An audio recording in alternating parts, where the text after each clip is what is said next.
Hello, my name is Stooby-Doobins, and in this one I'm going to show you how I beat Pokémon White 2 Challenge Mode with just 2 Woobats. First off, my rule set: I don't use items in battle, I play on set mode, and I don't overlevel the gym leader's ace. I also allow myself to use any move that Woobat is able to learn in any generation, and I give them their final move set from the start of the game. This makes the beginning a little easier, and for this one, the rest of it a little easier. I want to start off by talking a little bit about Woobat and why I like it and don't like it while I beat Charon and his lunch money stealable face.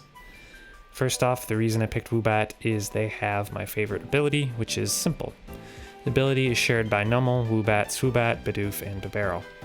I have previously done a Nummel only run of Platinum on this channel, so I figured Woobat would be good to do next. Now that I've explained that, what do I like about Woobat compared to my previous Nummel only run? First off, Woobat has a great coverage moveset in Giga Drain, Shadow Ball, Psychic, and a fourth move, or what I like to call the Walled by Bisharp set, but it's Gen 5, so I doubt Bisharp plays that big of a role in the game. So I have that Nummel, that's my sweeper Nummel, and my utility Nummel is running Thunder Wave, Calm Mind, Reflect, and maybe the most broken move in the history of Mons, Baton Pass. What this set does allow me to do is set up with my utility Woobat, take a bunch of damage, paralyze the opponent, then pass those boosts along with Reflect to my sweeper Woobat. And that is basically the strategy for the entirety of the gym series. Thunder Wave, by the way, in Gen 5 is 100% accurate and quarters the opponent's speed stat, unlike today where it is 90% accurate and only halves this speed stat. So, those are the sets that I'm running for the majority of the run. What else is there to like about Woobat? The main thing that makes Woobat much better than Nummel is its speed stat and speed control that I get from Thunder Wave. At max speed EVs and IVs, Woobat is outspeeding most Mons, and at plus 6 special attack, it is one-shotting most, even if they have a resist. And if it doesn't, I get back a lot through Giga Drain. The main struggles that Woobat has are outside of Reflect, it cannot raise its defense. It doesn't have coverage to hit Gark types effectively. Something like non-existent in Gen 5 Dazzling Gleam or Draining Kiss would be really nice here, or the infamous Focus Blast. And also it doesn't have access to hazards. Meaning, the perfect Mon that would give Woobat a whole bunch of trouble is Dark Steel type, physical attacker, around 110 base speed with the ability Sturdy. Thankfully, for my sanity, there isn't a Mon like that in this run, but those are things that I will need to watch out for. Because the strategy for the gym leaders is all basically the same, I thought it might be fun to talk about how each gym leader could have been more difficult, and one Mon that they could have added to make the team a lot more scary. For Berg, I would have added Scyther because with a little speed investment, it outspeeds max speed Woobat. And with Knockoff, he could limit my ability to take hits by knocking off my Eviolite, and with Pounce, it could lower my speed so I would no longer be able to outspeed everything. I could also run Lead Dwebble with something like Stealth Rocks, Sticky Webs, Toxic, and U-Turn. So if I were Berg, I would set up Stealth Rocks and Toxic on my Woobat, and then U-Turn to one of his bigger hitters before I could fully set up and switch to my sweeper Woobat. This would have been a lot better than trying to outspeed my Woobat with your paralyzed Dwebble. Next up is Elisa, whose team I actually like a great deal. For her, I would either lean into the speed aspect and add an Electrode or Jolteon, or lean into the bulk aspect and add a Magnezone. Outside of Zebstrike, her Heat team is pretty slow, and that's ignoring Emolga because it is fast, but it doesn't do anything. Magnezone would be really good defensively because, as I said before, my team does not do well with steel types. Added in an Assault Vest and it's definitely taken some hits. For an electric type team, she really doesn't have any speed control, so having a fast Thunder Wave user like Electrode or Jolteon would be really good to limit my Woobat's sweeping potential. For her current team, I am begging you, Elisa, I'm begging you, evolve your Flaffy. It evolves at level 30. It is currently level 30. Please evolve your Flaffy. There's no reason not to. For her strategy, I would have immediately volt switched into my Zebstrika, then gotten off some flame charges while waiting for the sweeper Woobat to come in, and then probably used Pursuit. Probably does a decent amount of damage. Next up is Clay, which is another team that I actually really like. The Mon I would add, and I feel that this is pretty obvious, Hippowdon. Honestly, I have no idea why he doesn't have Hippowdon on this team. This is Gen 5, and Pokemon generated sand is forever, and he has multiple Mons in Sandslash and Excadrill that really benefit from having sand, by having abilities that boost evasion in Sandslash and one that boosts damage in Excadrill while in sand. Not to mention the compounding damage my bats would take from the sand itself. Also, Hippo is just a really good mon on its own, with pretty high attack and defense, and moves like Rock Tomb that would really mess up my setting up by lowering my speed, and Rock Slide and Stone Edge that would do massive damage to my poor bats. It also gets Stealth Rock as a utility move, and Slack Off for longevity. Unfortunately, instead, he has an Onix with 45 base attack and Explosion. Strategy-wise, I would have gotten the sand up with Krokorok and gone directly to Excadrill to start chipping away with Rock Slide. I actually think if this team was built better, he could have given my bats the most trouble of any of the gym leaders.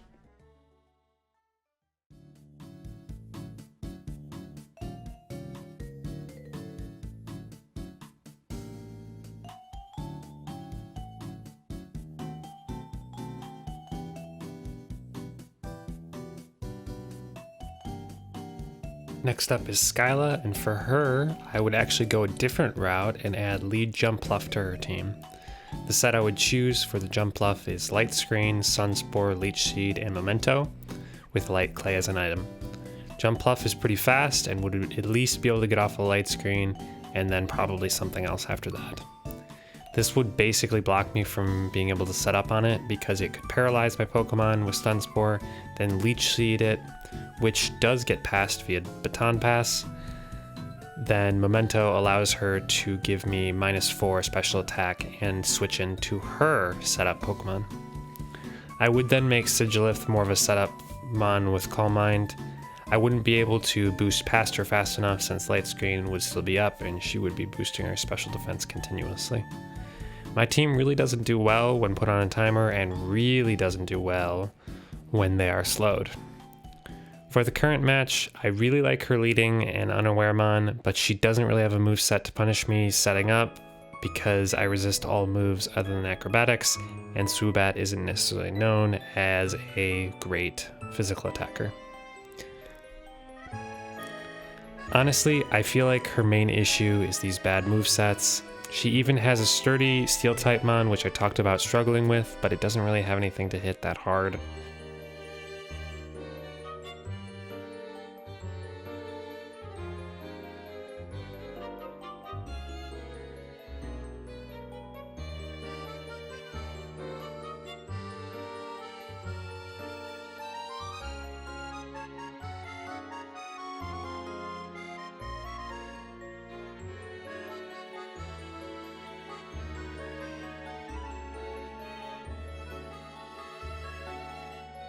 Next up is Drayden, who maybe played the worst out of any previous gym battle.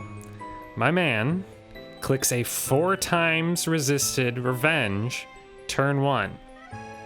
It honestly left me speechless. Also, he has Dragon Tail, a move that switches out my Pokemon, which he could have used at any point to stop me from setting up. Also, he probably has the wildest facial hair I've ever seen. He honestly has a really good team. I mean, the choice to go Dragon Tail over Dragon Claw on your speed boosting Haxorus is a weird choice because Dragon Tail has negative priority and will always go last no matter how fast you are, but all good. Also, Shadow Claw over Earthquake, another weird choice, but you do you, I guess. Speaking of Earthquake, why is Flygon running Earth Power over it? Drayden is very frustrating to me. He's like the trust fund baby who has everything given to him and still somehow screws it up while thinking he's awesome. Like, you have all these dragons. Who have the highest base stats of any type by a decent margin, and this is the team that he puts together. My man could easily be in the Elite Four if we put together even a semi-competent team. And he, for some reason, is clicking a fighting move on a flying psychic type. This is basic stuff, dude. I refuse to help him. It's really not that hard. Just put together any number of pseudo-legendaries on your team and you'll be fine. He even has the benefit of being in a generation without fairy types. This is literally the strongest dragons will ever be. And this is what he's doing. Clicking revenge on a Woobat that just set up Reflect. That is 8 times resisted, my man. For Marlin, I would add Pelipper. Infinite Rain is really hard to pass up here, and it really helps Mantine outspeed my guys with Swift Swim. Marlin honestly has a really bad match here. Shell Smash Caracosta could have been scary if it wasn't 4 times weak to Giga Drain and wasn't still slower than Woobat at +2 speed. I don't have much for him, and we're probably going to just move on to the Elite Four. Also, fun fact, after you beat Marlin, he gives you a badge, and then he jumps off the back of his gym and swims away, which really made me laugh.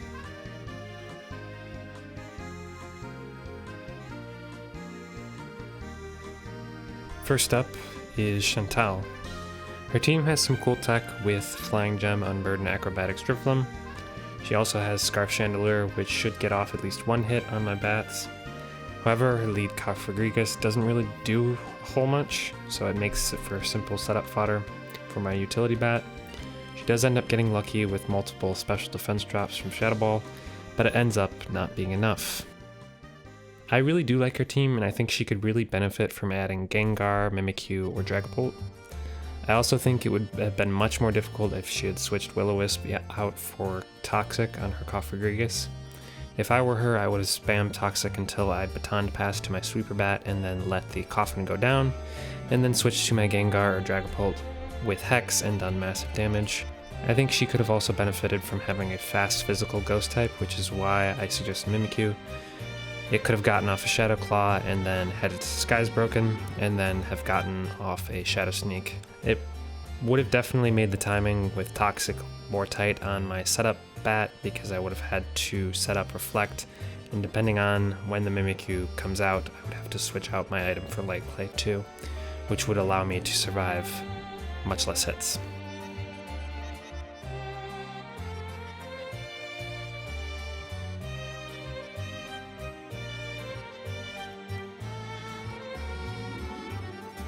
Okay, next up is Grimsley, who unsurprisingly is the first difficult fight of the game.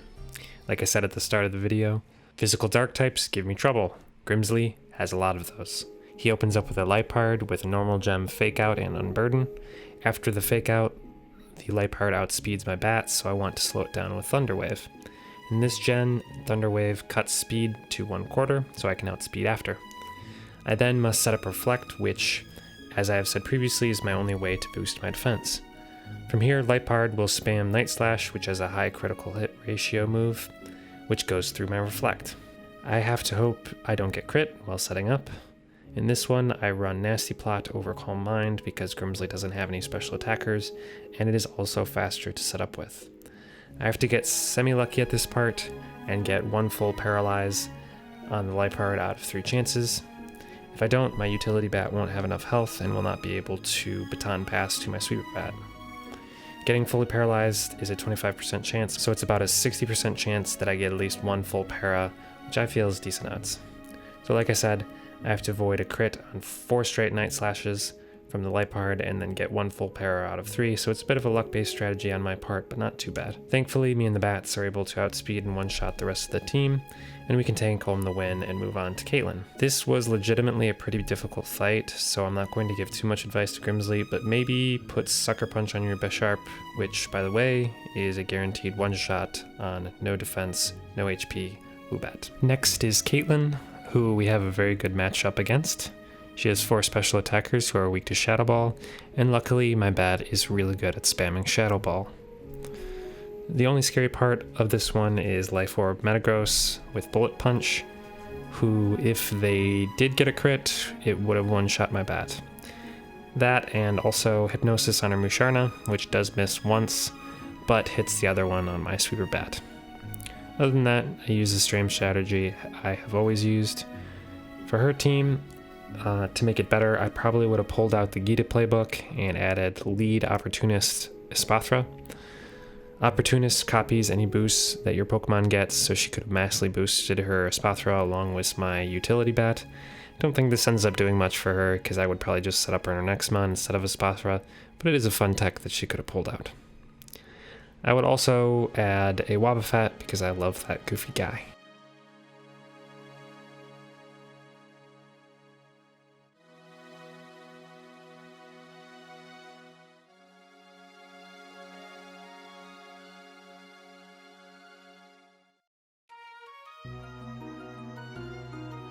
Last up is Marshall, who is surprisingly the most difficult Elite Four member.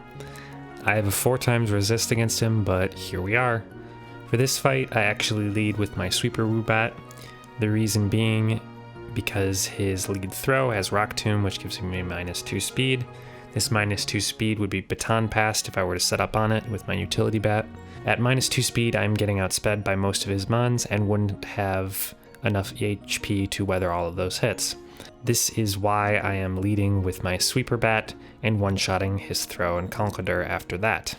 I am using the Twisted Spoon as my item, and Psychic is still a roll to one-shot the Throw. I'm not sure the exact roll, but it is a favorable one, because I one-shot it most of the time.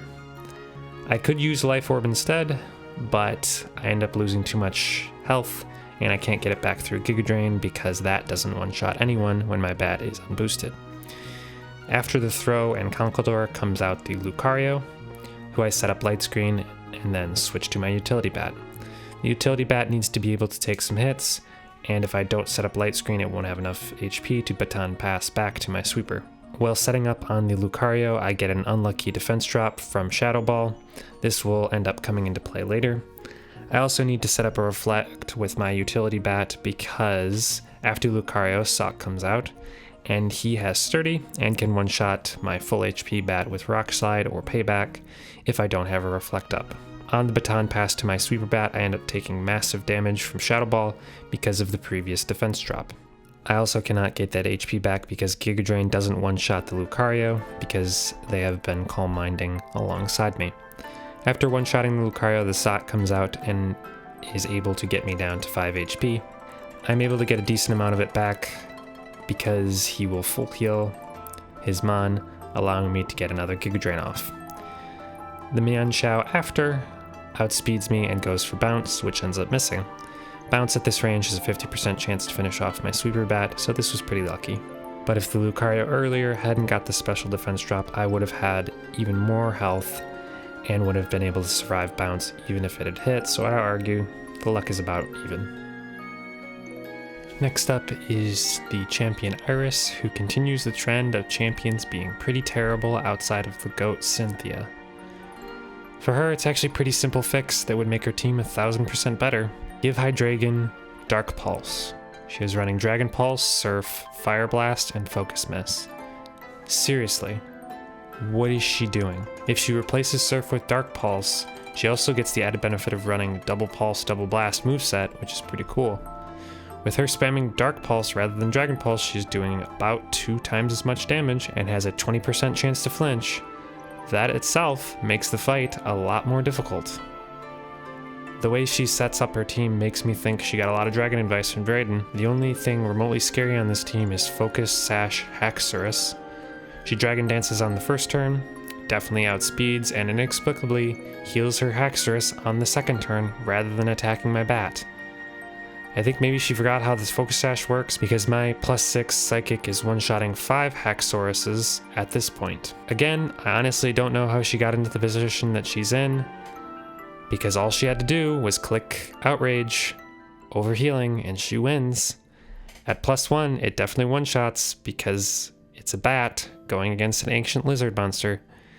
Either way, it was a good run for my bats, and if the Unnovan Pokemon Council wants to contact me about how to improve their league, they can hit me up. My consulting fees, I wouldn't say are cheap, but I would say they're reasonable and definitely worth it because you could use a lot of help. That's all I have. Thanks for watching. Goodbye.